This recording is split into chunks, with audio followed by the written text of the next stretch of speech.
La Biblia en la epístola del apóstol Pablo a los Romanos. Romanos capítulo 9. Leeré a partir del versículo 21. Dice allí la escritura: ¿O no tiene potestad el alfarero sobre el barro para hacer de la misma masa un vaso para honra y otro para deshonra? ¿Y qué? Si Dios, queriendo mostrar su ira y hacer notorio su poder, soportó con mucha paciencia los vasos de ira preparados para destrucción, y para hacer notorias las riquezas de su gloria, las mostró para con los vasos de misericordia que Él preparó de antemano para gloria, a los cuales también ha llamado, esto es, a nosotros, no solo de los judíos, sino también de los gentiles, como también en Oseas dice: llamaré pueblo mío al que no era mi pueblo, y a la no amada, amada. Y en el lugar donde se le dijo: vosotros no sois mi pueblo, allí serán llamados hijos del Dios viviente. También Isaías clama tocante a Israel: si fuere el número de los hijos de Israel como la arena del mar, tan solo el remanente será salvo. Porque el Señor ejecutará su sentencia sobre la tierra en justicia y con prontitud. Y como antes dijo Isaías: si el Señor de los ejércitos no nos hubiera dejado descendencia, como Sodoma habríamos venido a ser, y a Gomorra seríamos semejantes. ¿Qué pues diremos? Que los gentiles que no iban tras la justicia han alcanzado la justicia, es decir, la justicia que es por fe. Más que Israel, que iba tras una ley de justicia, no la alcanzó. ¿Por qué? Porque iba tras ella no por fe, sino como por obras de la ley, pues tropezaron en la piedra de tropiezo, como está escrito: he aquí pongo en Sión piedra de tropiezo y roca de caída, y el que creyere en él no será avergonzado. Hermanos, ciertamente el anhelo de mi corazón y mi oración a Dios por Israel es para salvación, porque yo les doy testimonio de que tienen celo de Dios, pero no conforme a ciencia. Porque ignorando la justicia de Dios y procurando establecer la suya propia, no se han sujetado a la justicia de Dios. Porque el fin de la ley es Cristo, para justicia a todo aquel que cree. Porque de la justicia que es por la ley, Moisés escribe así: el hombre que haga estas cosas vivirá por ellas. Pero la justicia que es por la fe dice así: no digas en tu corazón: ¿quién subirá al cielo? Esto es para traer abajo a Cristo. ¿O quién descenderá al abismo? Esto es para hacer subir a Cristo de entre los muertos. ¿Mas qué dice? Cerca de ti está la palabra, en tu boca y en tu corazón. Esta es la palabra de fe que predicamos: que si confesares con tu boca que Jesús es el Señor, y creyeres en tu corazón que Dios le levantó de los muertos, serás salvo. Oremos. Señor, muchas gracias por esta mañana.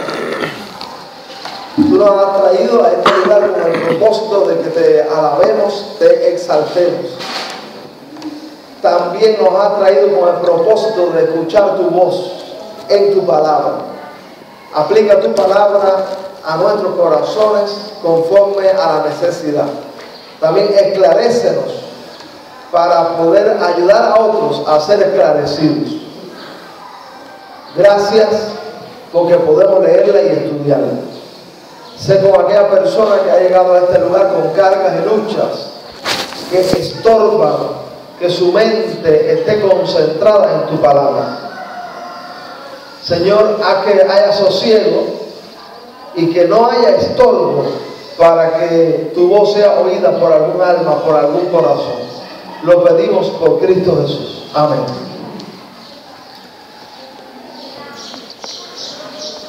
Amado hermano, estuvimos analizando, decíamos, algunos textos que son difíciles, que son complejos en las Sagradas Escrituras.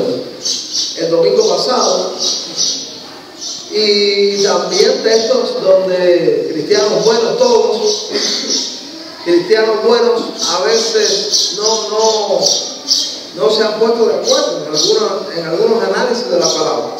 Ahora, eso no quiere decir que no hay un significado, un solo significado, una interpretación correcta, acertada del texto, y es importante tener esclarecido lo que Dios dice. Es importante comprender la palabra de Dios, porque en la manera que la comprendamos, así será la manera en la que nos vamos a conducir. Y siempre una mala comprensión también trae una mala actitud, porque la gente se encamina en el mundo de acuerdo al pensamiento que tiene, de acuerdo a los criterios. Y alguien hablaba que alguien estaba detrás de lo práctico solamente. En una ocasión decía que solo dale las cosas prácticas, dice. Pero detrás de todo lo práctico hay una teoría, hay una idea. Aún el que dice que anda detrás de lo práctico, que lo dale lo práctico, su teoría ¿cuál es? Hay una teoría. Entonces es importante, la Biblia habla de la práctica cristiana, cómo debe ser un cristiano, cómo debe ser un hijo de Dios, y también habla de las ideas que debe tener un hijo de Dios, las doctrinas, las enseñanzas de la Biblia. Y es importante que el que es cristiano le dé importancia a lo que Dios dice, ¿sí o no? Muy importante. Usted va a encontrar hoy en día muchas personas, muchísimas diría yo, que creen que no es importante la enseñanza de la Biblia. Dice, no, a mí no me importa la doctrina. ¿Es correcto eso? Eso es gravísimo. Porque la Biblia profetiza de la falsa religión, de la falsa doctrina. Entonces, dentro de nuestros anhelos y de nuestros afanes debe estar comprender mejor la palabra de Dios. Hay un texto en Timoteo, en primera a Timoteo, capítulo 4, para que usted vea que no es nuestra idea, sino que es la idea de Dios en su palabra. En 1 Timoteo capítulo 4, y mira lo que el apóstol Pablo, inspirado por el Espíritu Santo, le dice a Timoteo, que era un pastor joven, un líder de la iglesia cristiana. 1 Timoteo capítulo 4 versículo 16. ¿Qué le dice allí? A ver, yo voy a pedir que alguien lo lea alto y fuerte, los demás escuchamos. Ten cuidado de ti mismo y de la doctrina. Persiste en ella, pues haciendo esto, te salvarás a ti mismo y a los que yo digo. Entonces es importante la doctrina. ¿Quién lo dice? Dios en su palabra. Ten cuidado de ti mismo y de la doctrina. Porque si usted la comprende bien, también después la transmite mal. Y entonces no solo tú, sino también los que te oyen son desencaminados. Y el cristianismo es la única religión de los absolutos. ¿No saben qué quiere decir los absolutos? De las verdades radicales. Cristo lo dice, yo soy un camino más para la salvación. Él dice, yo soy el camino. En otras palabras, el único. Y entonces las verdades del cristianismo no son a medias, no son relativas, no es tu verdad y mi verdad, sino es la verdad que es independiente de cualquier persona, porque es de Dios. Así que es muy importante que nosotros que nosotros prestemos atención a la palabra de Dios. Es muy importante. Entonces, Romanos capítulo 9, estamos hablando que este texto trata de la soberanía de Dios. ¿Qué quiere decir la soberanía de Dios? Quiere decir la manera en la que Dios gobierna el mundo y la autoridad que Él tiene de hacer las cosas como mejor convenga, como a Él le parece, como Él desea. Esta es la soberanía de Dios. Dios hace las cosas como Él quiere y nadie puede obstaculizarlo, porque Dios es el dueño del universo. Él lo ha creado todo. Él es Dios, no hay ninguna autoridad por encima de Dios. Todo el mundo en esta tierra tiene autoridades por encima de ellos, ¿sí o no? Sí, todo el mundo, fíjense ustedes, no hay nadie que no tenga una autoridad por encima de él. Pero aún los grandes de este mundo tienen a Dios sobre él, o tienen otros más poderosos con que ellos no se pueden meter, porque ese poderoso puede interrumpir su proyecto, pero Dios está por encima de todos y nadie hay por encima de Él. Entonces, cuando decimos Dios es soberano, es que Dios hace las cosas como Él quiere. Él las hace como Él quiere. Eso no significa que Dios actúa arbitrariamente o Dios actúa incoherentemente. ¿Qué queremos decir con incoherencia? Que se opusiera, por ejemplo, la justicia y el amor, la misericordia y el juicio, porque Dios es un ser perfecto en su carácter. A veces nosotros nos desequilibramos, ¿sí o no? Nosotros, como seres humanos, atrofiados por el mal del pecado, somos personas que nos desequilibramos. Y entonces, a veces podemos actuar desmedidamente en las oportunidades que damos, un amor desmedido, o podemos actuar con una justicia también radicalizada, sin una oportunidad, porque eso merece ser castigado, y alguien dice, pues entonces no hay oportunidad. Pero en Dios todos sus atributos, los atributos de las características de Dios, están en perfecto equilibrio. La justicia es amorosa, el amor es justo, y todo. ¿Cuál otro atributo podemos mencionar de Dios, del carácter moral de Dios? La misericordia, la fidelidad. Ya que el amor de Dios es fiel, pero la fidelidad de Dios también es amorosa. La fidelidad es justa, la justicia es fiel. ¿Qué más pudiéramos, qué otro atributo tiene Dios? ¿Cómo? Unidad, paciencia, poder. Entonces, todos esos atributos que nosotros podamos mencionar, que son muchísimos, todos esos atributos, todas esas características actúan en una perfecta unidad en Dios. No hay desequilibrio como pasa en nosotros, como seres humanos, que nos desequilibramos y tenemos que depender del Espíritu para que Él vaya equilibrando nuestro carácter y no seamos personas desequilibradas en actuar y en llevar a cabo esas maneras de actuar. Entonces Romanos 9 habla de que Dios es soberano. Dios es soberano, pero esa soberanía actúa en ese carácter perfecto de Dios, en el que no hay contradicciones ni hay oposición de atributos. Y el otro tema de Romanos capítulo 9 es la nación de Israel. Habíamos estudiado el domingo pasado. Entonces estoy recordando porque vamos a continuar en la idea del domingo pasado y un pequeño repaso.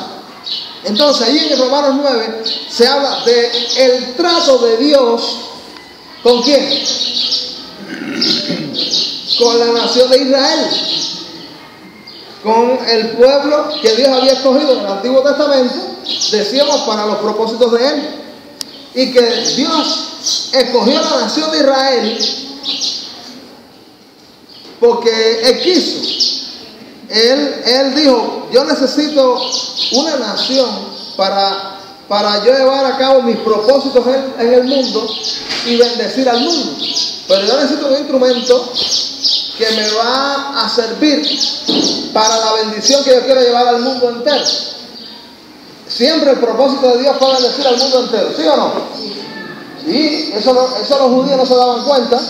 Se pusieron tan orgullosos, como veíamos el domingo pasado, se pusieron tan arrogantes que ellos creyeron que el propósito del Dios eterno, del Dios del universo, era con ellos. Y algunos hasta se creyeron que era porque Dios veía algo en ellos especial, y no porque Dios los bendijo por su gracia y los favoreció. Entonces, dice la Biblia en Romanos, en Génesis capítulo 12, Dios dando la promesa a Abraham, que Abraham es el primer representante de la nación judía, hebrea, israelita. Dios es el padre de la nación. Y Dios le dijo a Abraham, serán benditas las naciones. Exacto. Entonces dice, Dios le dijo a Abraham que en ti serán benditas todas las familias de la tierra, todas las naciones. Así que, ¿es algo del Nuevo Testamento? ¿O es algo desde el Antiguo? Es algo del Antiguo. O sea, usted y yo, que no tenemos nada que ver con la nación de Israel en el sentido humano, en el sentido carnal, estamos dentro del plan de Dios. Dios quiso levantar a Israel para bendecirnos a nosotros también. Pero en la Biblia se habla de la elección en varios sentidos. Está la elección de las naciones para propósitos específicos. Está la elección para el ministerio, para el servicio cristiano. Y está la elección para salvación. Y este texto comienza a hablar de la elección de la nación de Israel, para que a través de Israel, como hemos aprendido, viniera la salvación al mundo, viniera Cristo, vinieran los privilegios del Evangelio. Y esa elección no tuvo condición, en el sentido de que Dios eligió a la nación de Israel sin que la nación existiera. Dice, yo voy a levantar una nación con un propósito. Y a pesar de las muchas infidelidades de la nación de Israel en el Antiguo Testamento, dice Dios, esta es la nación que yo escogí y esta es la que voy a usar para traer al Mesías. Y la otra elección es la elección para servir a Dios. Nosotros podemos escoger los dones que vamos a usar. Usted dice, a mí me gusta el don de presidir. Así que voy a coger el don ese porque a mí me gusta eso. ¿Puede ser así? Dice la Biblia en 1 Corintios capítulo 12, que hablando de los dones, que el Espíritu Santo reparte como Él quiere. Entonces, pero nosotros tenemos después que descubrir cuál es el don que Dios nos ha dado. Pero eso lo hace Dios. Y hay dones naturales y hay dones espirituales. Quiere decir, la gente nace con dones, con regalos de Dios, que son esas habilidades especiales. Pero eso lo eligió la persona. No, eso lo puso Dios allí. Pero está la elección para salvación, que dice la Biblia que es por fe. Y entonces, la nación de Israel, en este caso que habíamos estudiado el domingo pasado, creía que por ser la nación escogida por Dios para traer la salvación al mundo, eso garantizaba su salvación eterna. Es como el que diga, bueno, yo pertenezco a una familia cristiana, así que como yo pertenezco a la familia cristiana, yo debo ser salvo, como aquel hijo de pastor que iba caminando y uno de los miembros de la iglesia le dice al hijo del pastor, fulano, usted es salvo. Y dice que la respuesta del fue, oye, soy hijo del pastor. En vez de responder, yo me he arrepentido y he creído en Cristo, yo soy hijo del pastor. Entonces, que usted esté en una familia cristiana o usted esté incluso como parte de una congregación evangélica, no lo hace cristiano, no lo hace salvo. Y que Dios le haya puesto por su gracia en una familia cristiana, no lo puede poner orgulloso a nadie y decir, no, yo tiene que limpiarme los zapatos la gente porque mira donde yo nací. Entonces Israel se creía eso. Y entonces Israel empezó a decir, oye, entonces hay justicia en Dios, los propósitos de Dios han fracasado porque yo soy una nación escogida. Entonces Dios, a través del apóstol Pablo, en Romanos 9 le explica, no, la palabra de Dios no ha fallado, porque Dios siempre dijo que era necesario creer en el Mesías y era necesario tener fe. Y por eso Abraham se convierte en padre de todos los que creen, en el sentido de que todos aquellos que aspiran a ser familia de Dios, tiene que, igual que Abraham, que creyó, también es necesario que todos los que forman parte de la familia celestial de Dios crean. Pero Israel pensaba que era por la justicia propia. Y entonces estaban afanados por guardar la ley, que al final la guardaban, no podían, pero entonces estaban orgullosos de esa situación.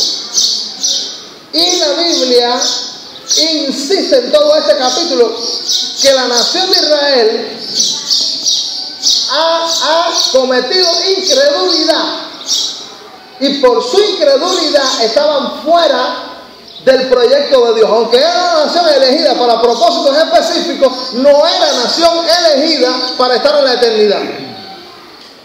Porque ese es el argumento que Pablo viene defendiendo. ¿Cuántos de Israel son salvos cuando Pablo está hablando? Un remanente. Entonces él viene diciendo, ustedes ven, nación de Israel, que ustedes son como pueblo. Dios ha hecho una elección de ustedes, pero esa elección no garantiza su eternidad. Y miren cuántos versículos, vamos a echar un vistazo de unos versículos salteados de cómo Pablo habla del problema que tenía Israel. Dice la Biblia en Romanos capítulo 9,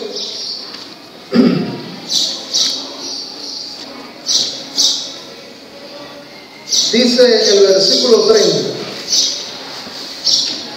que ahorita vamos a pasar por él. Dice, ¿qué pues diremos? Que los gentiles que no iban tras la justicia han alcanzado la justicia, es decir, la justicia que es por fe. ¿Están allí? Sí. Mas Israel, que iba tras una ley de justicia, no la alcanzó. ¿Por qué? Porque iban tras ella no por fe, sino por obras de la ley, pues tropezaron en la piedra de tropiezo. Iban tras la justicia, pero por la ley, y no por fe. Lo dice ahí, ahora dice también, capítulo 10, versículo 4. Porque el fin de la ley es Cristo para justicia a todo aquel que cree. Versículo 6. Pero la justicia que es por qué. Vamos, dice el versículo 9. Que si confesaras con tu boca que Jesús es el Señor, ¿y qué hicieras? Creer en tu corazón. Tener fe. Versículo 11. Pues la Escritura dice, todo aquel que en él creyere.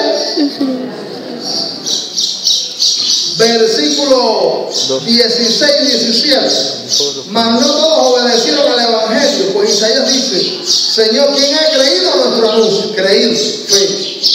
Versículo 17. Así que la fe es por el oír y el oír la palabra de Dios. Versículo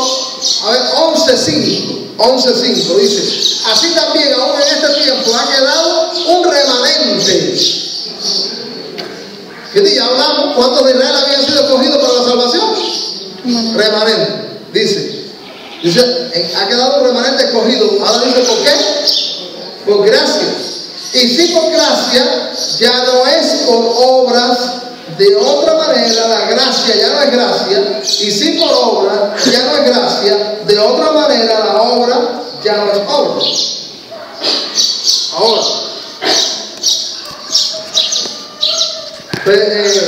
capítulo 11, versículo 20, hablando de la nación de Israel, Dice aquí, bien, por su incredulidad fueron desgajadas, pero tú por la fe estás. La fe. Versículo 23. Y aún ellos, hablando de Israel, ellos, si no permanecieren en incredulidad, serán injertados. Quiere decir, si ejercen fe. Ahora, hermanos,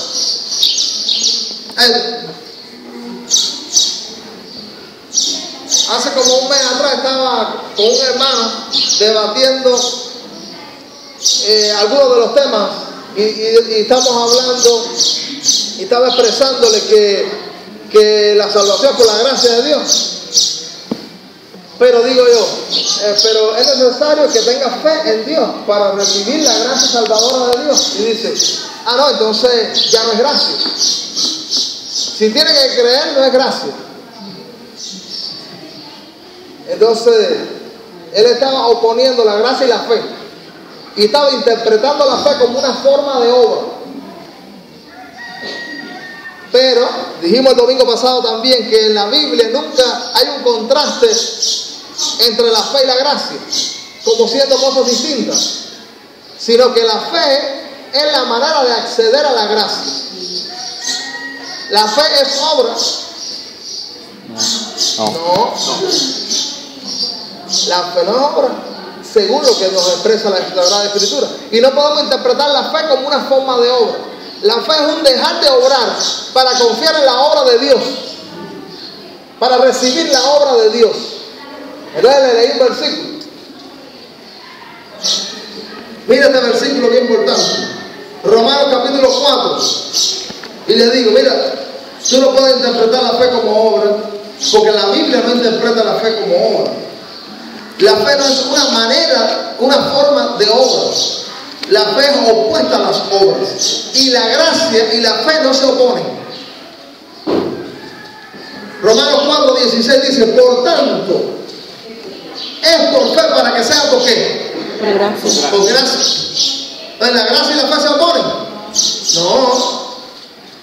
Y tiene que haber fe para que después haya la gracia de la salvación. Dice, sigue diciendo, a fin de que la promesa sea firme para toda su descendencia, no solamente para el que es de la ley, sino también para el que es de la fe de Abraham, el cual es padre de todos nosotros, hablando de los creyentes.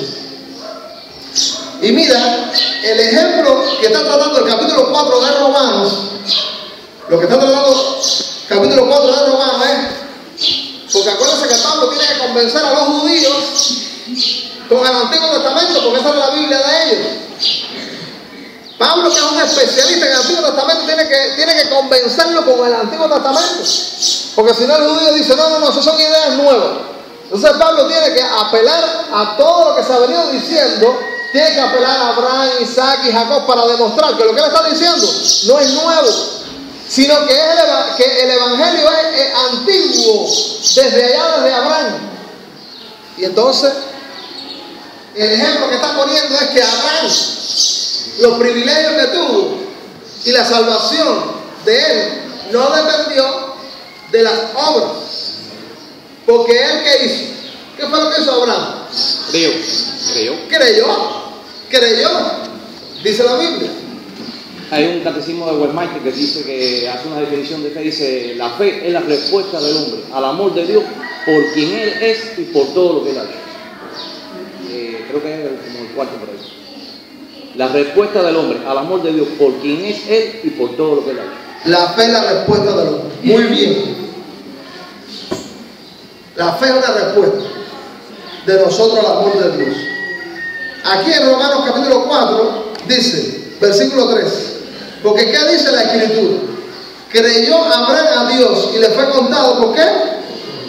Dice el versículo 4, fíjate, creyó, tuvo fe. Versículo 4, pero al que obra no se le cuenta el salario como gracia, sino como deuda. Es decir, la fe nunca es obra, porque él creyó y no se le contó como tú tienes mérito, Abraham. Porque si la fe fuera un mérito, entonces Abraham hubiera que pagarle un salario. La gracia es por algún privilegio, por algún mérito. Pero dice, es por fe para que sea por la gracia, que es el favor inmerecido. No es que te estamos pagando, Abraham, es que te estamos privilegiando sin tú merecerlo. ¿Sí o no? Dice la Biblia allí, pero al que obra no se le cuenta el salario como gracia, sino como deuda. Mas al que no obra, fíjate, el que no obra, sino que ¿qué hace? Tiene fe. En aquel que justifica al impío, su fe le es contada ¿qué? Y como gracia de Dios. El que tiene fe en Dios es porque ya ha visto que no puede confiar en sus propias fuerzas, en sus propias posibilidades, y dice: no voy a tratar de ganarme la salvación, no voy a tratar de obrar mi salvación, no voy a tratar de trabajar para mi salvación porque no puedo. Tengo que empezar a confiar en la obra de Dios, tengo que empezar a confiar en lo que el Señor ha hecho. Y entonces la fe, Dios le impulsa. ¿Sí o no? Dios, porque fíjense como leímos en Romanos hace un momentico, dice que la fe viene por el oír y oír la palabra. Entonces Dios estimula la fe. Con su palabra Dios estimula la fe. Y nosotros necesitamos la ayuda de Dios para ejercer la fe. Pero el impulso para la fe está en todo. ¿Hay algo que no estimula la fe? Todas las cosas obran maravillosas. Todas las cosas estimulan la fe. La revelación general, que es la naturaleza, estimula que hay un Dios. La obra del Espíritu estimula que la gente confíe. Ahora, no es lo mismo el estímulo a la fe que el ejercer la fe. Dios estimula a los hombres a que ejerzan fe, pero solo algunos ejercen la fe. Dios está estimulando a todo el mundo. Inclusive hay un teoría, usted no lo mencionó, pero hay un tipo de elección que es la elección circunstancial, que el propósito que tiene es estimular a la confianza en Dios. Están los ejemplos de Faraón, de Búa, eran elecciones circunstanciales, pero con un propósito específico, que siguieran confiando en Dios. Todo, hasta las cosas negativas, a veces Dios las usa para virtud. Para bien. Entonces, vamos a Romanos 9.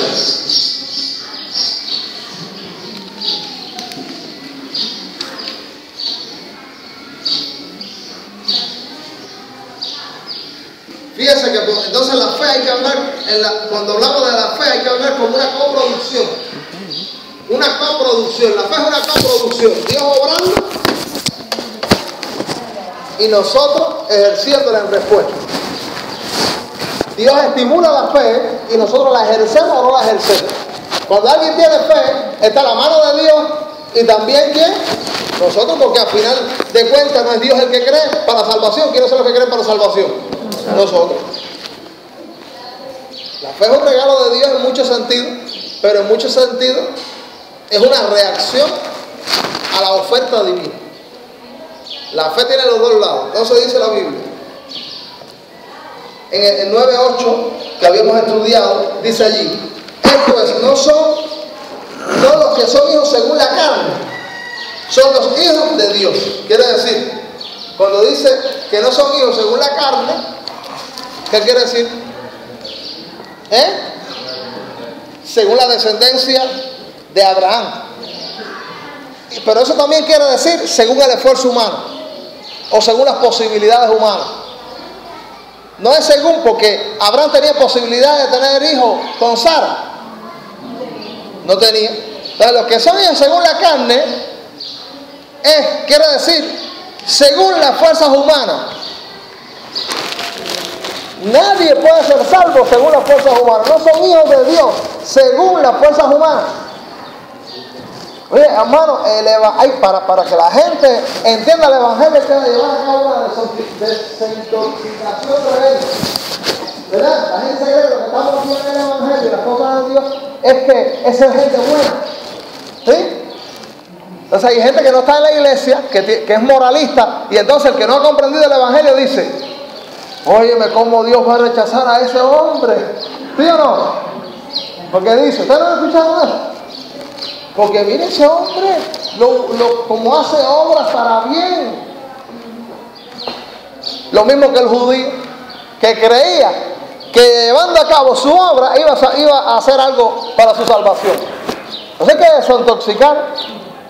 Para entender el Evangelio de Jesucristo, la Biblia, hay que desintoxicarnos de todos los criterios del mundo, de todos los criterios humanos y venir a la palabra de Dios. No es la fuerza humana.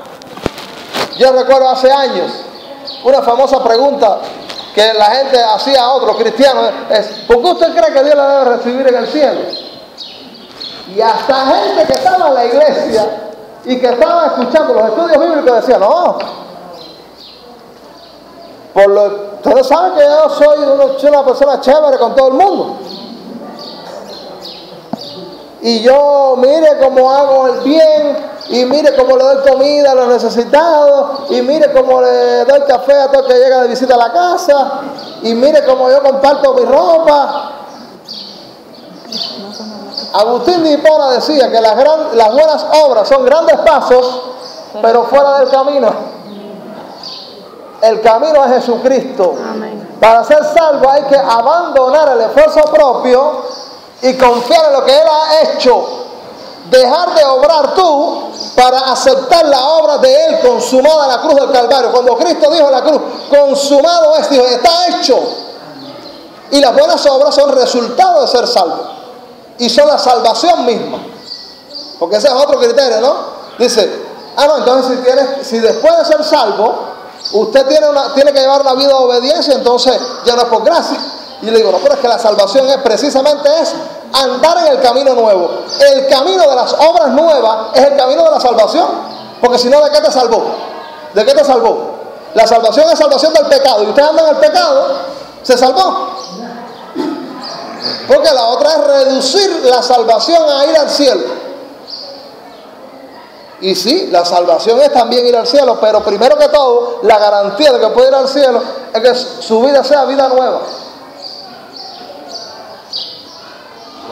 Entonces dice aquí, no es según la carne, no es según lo que Abraham podía, era según la obra milagrosa de Dios. La conversión es un milagro divino. Mire aquí, sigue diciendo, Romanos 9:8. No son los hijos según la carne, son los hijos de Dios, sino que son hijos según la promesa. Son contados como descendientes. ¿Cómo dice ahí que son salvos? Según la promesa. Según la promesa. Pero la promesa es de fe. La promesa es de fe. Vamos a leer Gálatas 3:14.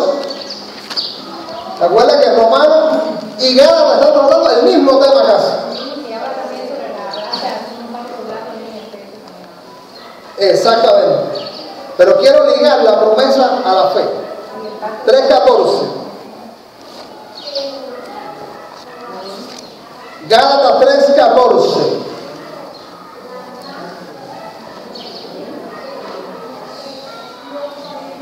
¿Están ahí?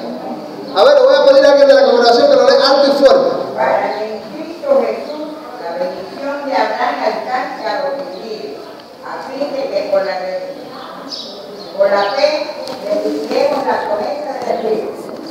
Entonces, el que es hijo de Dios es hijo por la promesa divina. Pero la promesa ¿de qué es? Dice, de fe. ¿Cómo se recibe la promesa? De fe, por eso que somos hijos de Abraham. Y porque alguien puede pensar, no, la promesa es una determinación divina.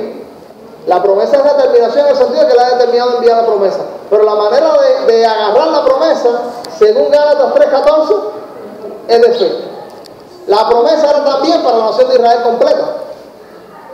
¿Sí o no?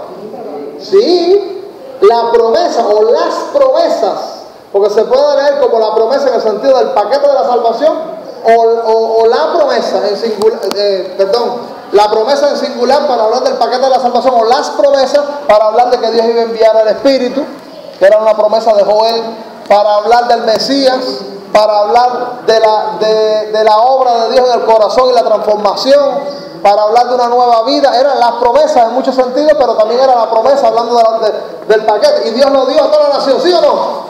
¿Y por qué no lo recibió? Porque no creyó. Y mire cómo dice Romanos 9, versículo 4. Que son israelitas, de los cuales según son, fíjate todo lo que está en Israel, la adopción, la gloria, el pacto, la promulgación de la ley y el culto. ¿Y qué cosa también? ¿Para quién era la promesa también? Para toda la nación que ahora no es salva. Porque lo que Pablo está tratando en el versículo 3 es la tristeza que Pablo tiene. Y Pablo está diciendo, yo quisiera de alguna manera que mis hermanos según la carne, mis parientes, mi nación sea salva. Pero dice, pero está en incredulidad, ha rechazado al Mesías. Y entonces por esta actitud del corazón, dice Pablo, no son salvos. Porque no, la promesa es por la fe de Abraham, creyendo.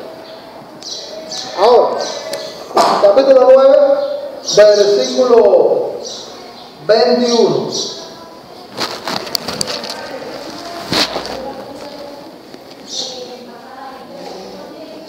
Pablo pregunta, ¿o no tiene potestad el alfarero sobre el vaso para hacer de la misma masa un vaso para honra y otro para deshonra? Quiere decir que alguien puede cuestionar a Dios. Dios, ¿por qué tú permitiste el pecado del mundo? ¿Verdad? Alguien puede cuestionar, pero dice Dios, yo soy el creador y de la masa humana yo he querido permitir que haya vaso de deshonra y vaso de honra. Yo soy Dios, yo soy el creador, yo soy el alfarero. Entonces ese alfarero divino, Dios, de la masa pecadora, hizo vasos de honra. Y de la creación permitió que la gente pecara y aparecieron barros de deshonra. Y de la masa pecadora, Dios tuvo mucha paciencia con ellos, ¿sí o no? Los pecadores, Dios tiene paciencia con ellos. La tiene. Dios tiene paciencia con ellos. Y por eso la incredulidad de Faraón no es una obra directa de Dios, sino una obra indirecta, en el sentido de que Dios tuvo paciencia con Faraón, permitiéndole su dureza y endureciéndolo, mostrándole paciencia. Porque miren, en muchos sentidos, a veces la Biblia le atribuye a Dios el bien y el mal. Estos días hablaba con un hermano de estas cosas. En la Biblia se le atribuye a Dios al bien y al mal, pero hay que saber en qué sentido y hay que explicarlo. Hay que entenderlo en qué sentido. Porque en un sentido, de Dios procede todas las cosas, aún el mal, en un sentido.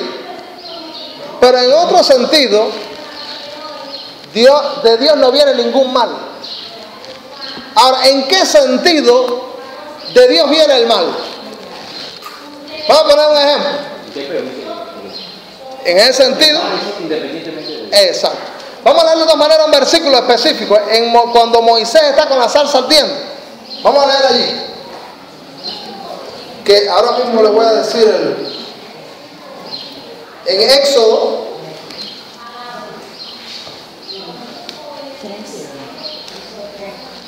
3, no. Espérese un momentico.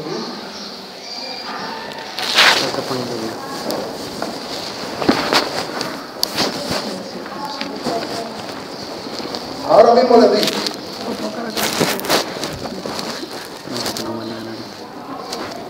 Allí dice, en el pasaje que quiero mostrar,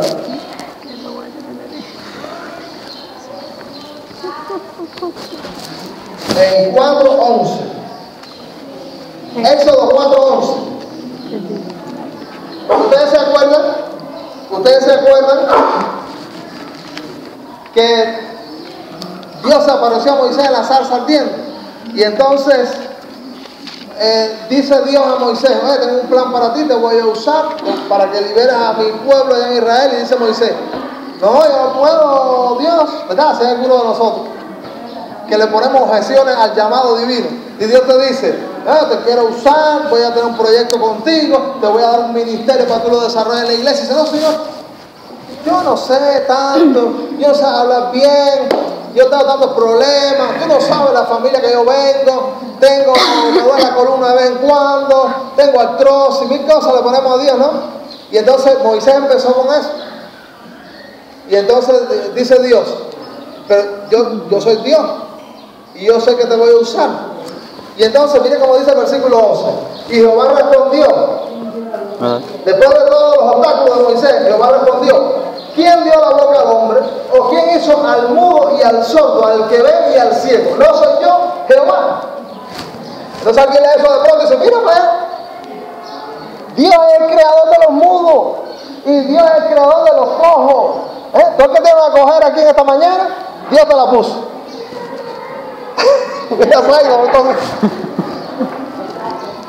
Pero, ¿en qué sentido? La Biblia dice, porque dije ahorita que en un sentido, hay un sentido en que a Dios se le atribuye todo. Hay muchos textos bíblicos que dice que Dios enviaba un mal. Pero ¿en qué sentido? Si no hay hombre que Dios crea, no hay sordo ni hay cojo. Entonces, en el sentido de que si Dios no crea hombre, no hay cojo, ni hay sordo, ni hay mudo. Pero no es lo que el texto quiere decir, no es el hecho de ser mudo ni ser sordo lo que Dios ha creado, sino que al Dios crear al hombre posibilita que exista lo otro. ¿Sí o no? Entonces, en este sentido, Dios se le puede atribuir todo, pero en última instancia. En última instancia. Oye, hay que partir de un principio que Dios es el dador de la vida. Exactamente. Ese es el concepto que se tiene que tener. Dios es el que da toda la vida. Todo hombre que viene a este mundo viene por voluntad de Dios. Exactamente. Entonces, ese es el que pudiera. Dios ha creado al hombre, que después ha llegado a hacer lo que sea. Ahí está la idea. Pero esa es, en una manera indirecta, es que viene el mudo, viene el sordo, viene el cojo.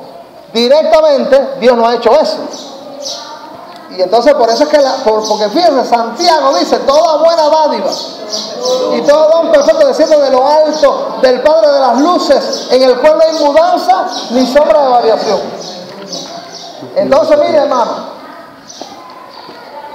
en Cuba se crearon los Superbooks. Y entonces yo me acuerdo que hace años, cuando estaban de moda el Superbook le pusieron la película del sábado, porque decía que era violencia, sexo y lenguaje de adulto. Ahí en el Superbook, lo mismo te daban un trompón que te repellaba. Bueno, eso está. Tú sabes lo que significa Superbook, ¿no? Candela era Superbook. Ahora, el que creó el Superbook lo hizo porque hay problemas con el transporte. Vamos a facilitar el transporte, vamos a permitir que más gente tenga acceso al transporte. Ahora, si usted dice, no, el creador del Superbook, vamos a meterlo preso, porque mira cuánta gente se ha fajado ahí, y mira cuánta gente han violado arriba del Superbook, y mira todo lo que han hecho el Superbook. ¿Se puede hacer eso? No. Aunque la creación del Superbook trajo todo eso, pero no es directamente. El de creador del Superbook nunca tuvo esa intención. Entonces, Dios ha creado cosas que han posibilitado otras cosas. Dios creó un ser humano que después hizo muchas cosas, y en ese sentido es que Dios las posibilitó, pero Dios no es el autor directo de ningún mal, porque toda buena dádiva viene de Él. Y también dice el mismo Santiago, dice Santiago que Dios no puede ni aún ser tentado por el mal. ¿Se acuerdan de ese texto bíblico? Dios no puede ser ni tentado por el mal. Entonces, quien dice Dios es el autor directo de algún mal en este mundo, impugna la justicia divina, blasfema contra el ser divino y hace de Dios un monstruo. Cuando la Biblia reiteradamente dice Dios es bueno y no hay ningún mal en Dios. Dios no puede hacer ningún mal por su naturaleza divina, por quien Él es. Amado hermano, de nosotros distorsionar la imagen de Dios, de nosotros aberrar la naturaleza divina. Amado hermano, usted dejaría de confiar en este Dios. El Dios de amor y misericordia y justo, equitativo, que favorece que nosotros lo convirtamos en la primera razón de los males en este mundo. ¿Usted quería creer en ese Dios? Pero además, este es el Dios que la Biblia nos presenta. De ninguna manera, ¿verdad? Pudiéramos usar la misma expresión de Pablo. En ninguna manera. Dios es bueno, en gran manera. No hay ser tan bueno, tan amoroso, tan acertado en su carácter que el ser divino. Entonces, cuando la Biblia dice que Dios endureció a Faraón, es en el sentido indirecto. La gracia y la misericordia lo obstinaron más. ¿Sí o no? Hay gente que está haciéndole mal a usted y usted empieza a tener paciencia y la gente se empieza a poner, se berrea más. Usted no lo va a vivir. Gente que está actuando contra usted y usted sigue siendo paciente y usted lo espera con una sonrisa a esa gente. Y esa gente no le saluda y usted no le saluda y esa gente no, Faraón estaba así, Dios dándole la mano y Dios, Faraón, todavía otra oportunidad para ti. Entonces la gracia y la bendición y las oportunidades lo endurecieron. Y en ese sentido es que Dios endurece a Faraón. O sea que el endurecimiento no es ni el principio, ni es tampoco un agravamiento del mal de Dios para Faraón. Sino que el endurecimiento de Faraón es las muchas oportunidades de benevolencia, de misericordia y de amor que lo endurecieron y lo encallecieron y lo enquistaron en su mal. Porque usted puede leer Éxodo y dice la Biblia en Éxodo que Faraón se endureció. ¿Usted lo ha leído? Dice que dice reiteradamente se endureció. Y si mal no recuerdo, habían pasado como 4 plagas. Y entonces que la Biblia dice, Dios lo endureció. Como 4 plagas. Quiere decir que aquellas oportunidades en las que Dios le sanó, en las que Dios le quitó los males, en las que Dios mandó a Moisés de nuevo, todas aquellas oportunidades, lo que provocaron fue, me endurezco más. Porque Dios nunca pone el pecado. Acá en el Nuevo Testamento Pablo hace una referencia a la cauterización de la conciencia. Exactamente. Es lo que corre un cristiano cuando empieza a endurecerse a... Exactamente, sí. Y miren, lo importante, vamos a ver un texto ahora de lo que nuestro hermano está mencionando. Vamos a leer el versículo 22. Estoy haciendo un énfasis porque la semana pasada terminé aquí, pero lo hice muy abruptamente. Si no me explico, usted me interrumpe y dice su idea. Y vamos a escucharlo. Versículo 22. Dice, ¿y qué? Si Dios quería demostrar su ira y hacer notorio su poder, soportó con mucha paciencia los vasos de ira preparados para... ¿Quién dice ahí el texto bíblico que fue que preparó los vasos de ira para la destrucción? Ellos estaban prepararon ellos mismos. ¿Lo dice allí? No lo dice directamente. Ahora, si nosotros miramos la Biblia en un sentido directo, Dios es bueno y amoroso. Y el texto bíblico no está diciendo que Dios los preparó para ir a la condenación eterna. Y cuando nosotros analizamos estas mismas palabras aquí en Romanos, capítulo 2, mira cómo dice Romanos capítulo 2. Porque Faraón se endureció, lo leímos ahí, y mira lo que dice el versículo, capítulo 2, versículo 5, para coger un pasaje muy exacto.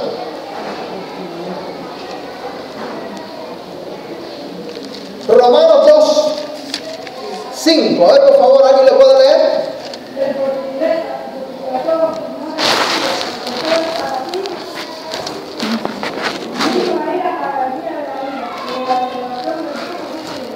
Entonces, ¿la dureza de quién?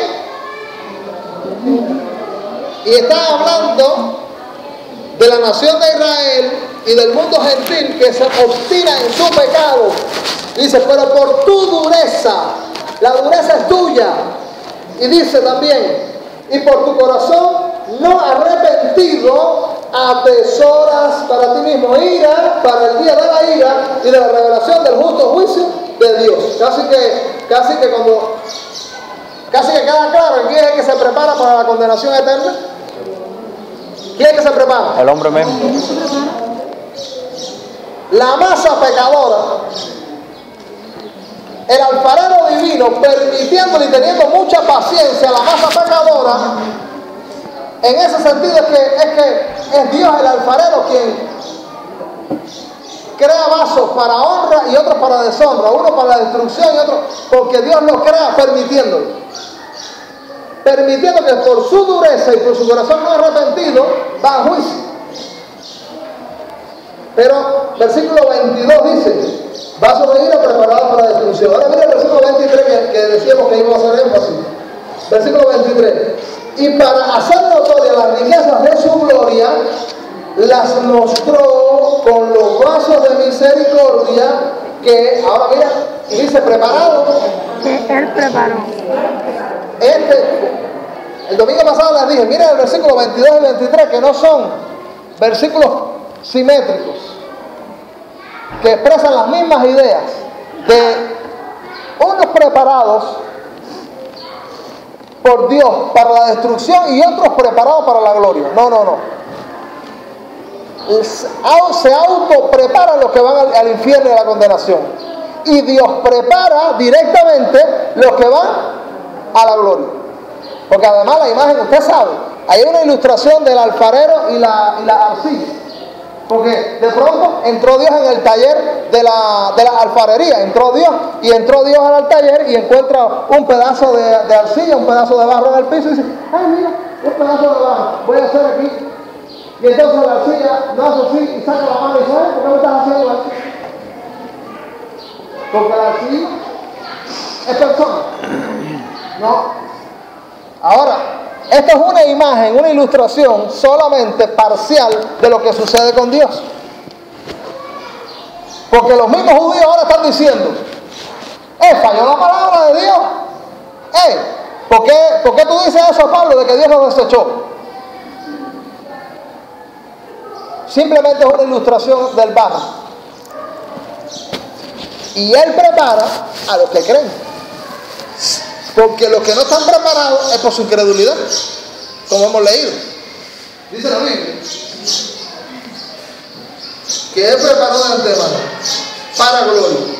Dice, a los cuales también ha llamado, quiere decir, invitado. Usted sabe que a veces la palabra llamado en la Biblia se usa en un sentido aunque ya usted haya recepcionado el llamado, se le dice llamado.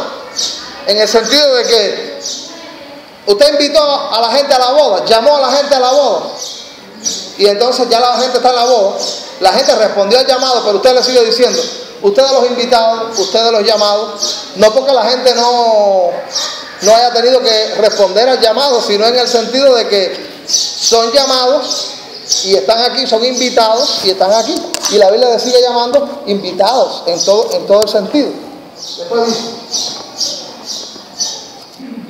a los cuales también ha llamado, esto es a nosotros los judíos, sino también ¿de qué? De los gentiles. Ahora los judíos no se daban cuenta que el Antiguo Testamento profetizaba eso. Cita a Oseas, versículo 25, como también Oseas dice, llamaré pueblo mío al que no era mi pueblo, y a la no amada. Y en lugar donde se le dijo, vosotros no sois pueblo mío, allí serán llamados hijos de Dios viviente. También Isaías clama, tocando a Israel, diciendo, si fuere el número de los hijos de Israel como la arena del mar, ¿qué dice?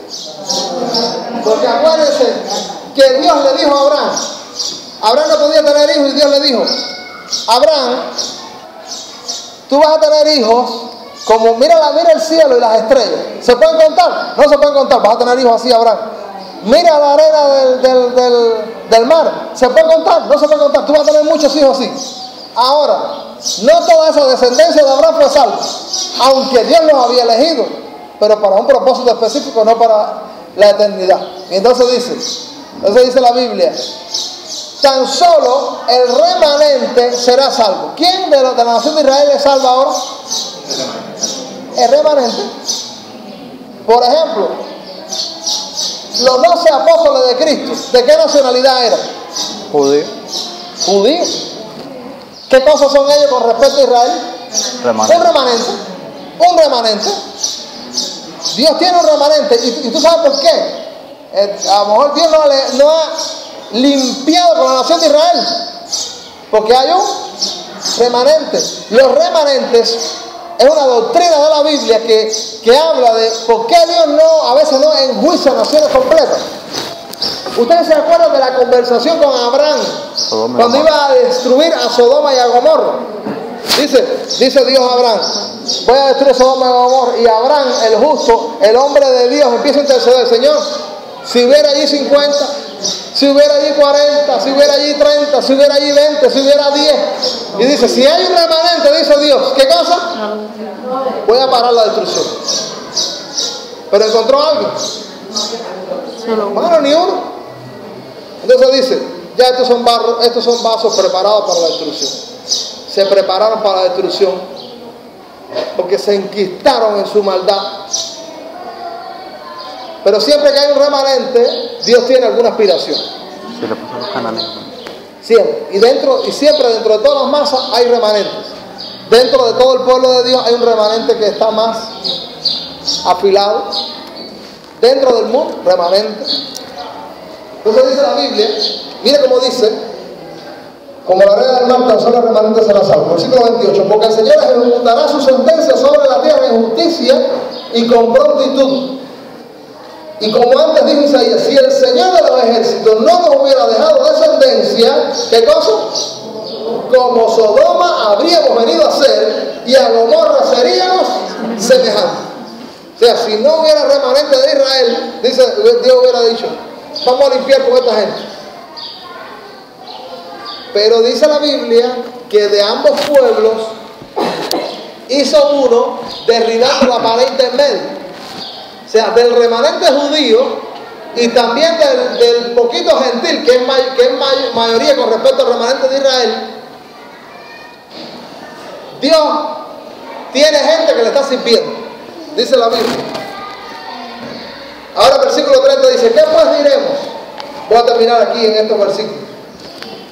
¿Qué pues diremos? Que los gentiles que no iban tras la justicia han alcanzado la justicia, es decir, la justicia que es por fe. Mas Israel, que iba tras una ley de justicia, no la alcanzó. ¿Por qué? Porque iba tras ella no por fe, sino por las obras de la ley, pues tropezaron en la piedra de tropiezo, como está escrito, he aquí pongo en Sión. Quiere decir, cuando dice pongo en Sión, quiere decir, pongo en la nación de Israel. Porque acuérdense que esta fue la nación escogida para traer al Mesías. Pongo en Sión piedra de tropiezo y roca de caída, y el que creyere en él, ¿qué? No será avergonzado.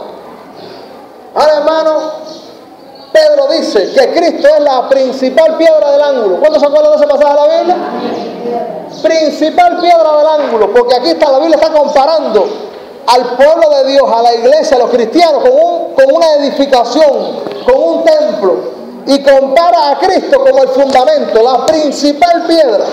Y entonces, amado, el pueblo escogido de Dios, Israel, en el Antiguo Testamento, desechó la principal piedra. La sociedad toda, la humanidad, ha desechado la piedra principal. Yo he escuchado en púlpitos cristianos, en iglesias que dicen que son cristianas, que están hablando de un mundo nuevo sin Cristo. Con la Biblia adelante, que no sé para qué la tienen adelante. De un hombre nuevo sin Cristo. De una sociedad mejor sin Cristo. Y esa gente que dice que son cristianos se unen a los mundanos para llevar adelante proyectos humanistas. ¿Sabe que el proyecto humanista, que es un cristianismo sin Dios, es un proyecto anticristo? porque tropiezan en la palabra, tropiezan en la principal roca, la piedra del ángulo, la que es el fundamento, para que haya una mejor sociedad, para que haya mejores matrimonios, para que haya mejores iglesias, para que haya mejor gente. ¿Qué tiene que pasar? Cristo. Pero los judíos dicen, no, Cristo no, nosotros vamos a hacer. Pero eso es lo que está haciendo el mundo. Cristo no, ni Biblia, ni religión, ni dependencia de la obra del Espíritu. Nosotros vamos a hacer. Y entonces, hermanos, no hay futuro sin Dios. Dice la Biblia.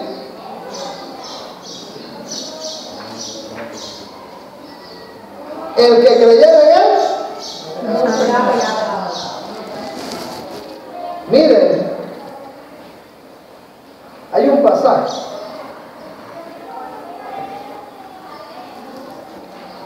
Vamos a mirar un momentico aquí, Pedro. Primera de Pedro 2:4. Hay un llamado ahí, dice, acercándoos a Él, piedra viva. ¿Quién es el que se tiene que acercar? Cada ser humano. Acercándoos a Él, piedra viva. Ahora dice, desechada ciertamente. ¿Quiénes fueron los primeros que desecharon? Israel, la nación que debió abrazar al Mesías. Desecharon al Mesías. Pero para Dios, ¿qué cosa es Cristo? Una piedra escogida y preciosa. Vosotros también, como piedras vivas. Quiere decir la iglesia, los convertidos, los que tienen fe. Vosotros también, como piedras vivas, sean edificados como casa espiritual y sacerdocio santo para ofrecer sacrificios espirituales aceptables a Dios por medio de Jesucristo. Y mira el versículo de 9 al 6.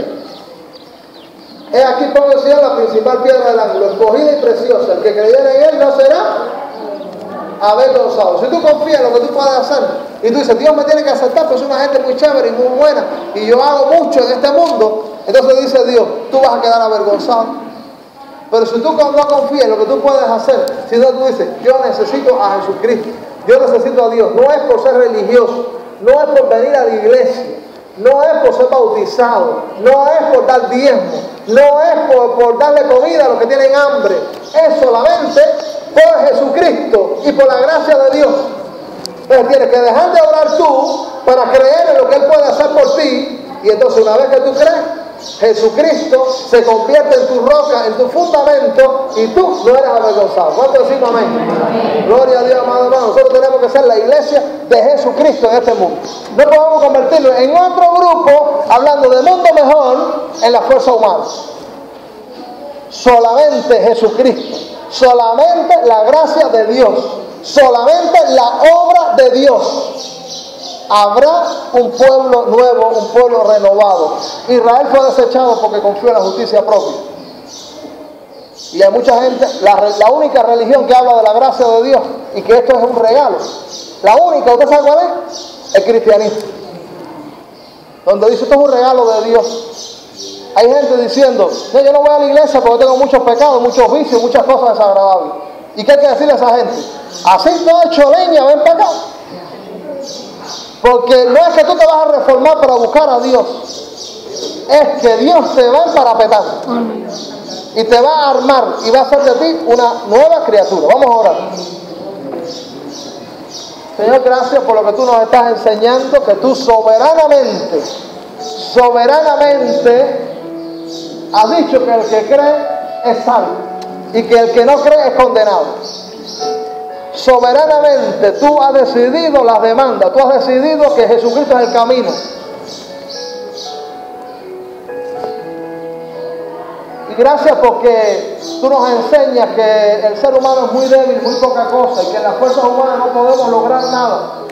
Que para que haya iglesia tuya es necesario pararse sobre la roca que es Jesucristo. Es necesario venir a Cristo. Es necesario confiar en Él y no confiar en nuestra obra.